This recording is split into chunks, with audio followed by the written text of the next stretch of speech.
Garments শ্রমিক আন্দোলনে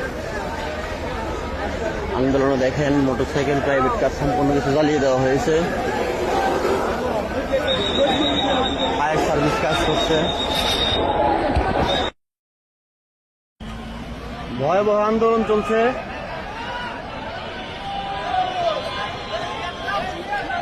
আপনারা এদিকে কেউ আসবেন না, রাস্তায় প্রচুর যানজট। গাজীপুর একাধিক আইন শৃঙ্খলা বাহিনী কাজ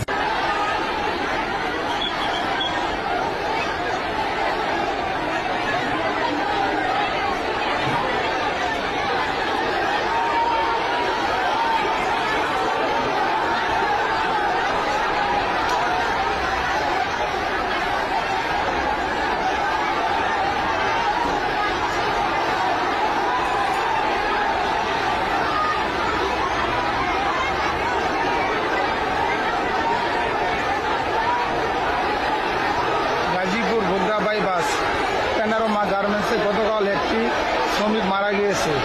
লাশটি মেডিকেলে নেওয়ার পর লাশ স্বজনকে বুঝিয়ে দেওয়া হয় নাই এবং স্বামীর নামে মামলা হয়েছে। স্বামীকে জাল হাজতে প্রেরণ করা হয়েছে এবং অফিস কর্তৃপক্ষের পক্ষ থেকে বলা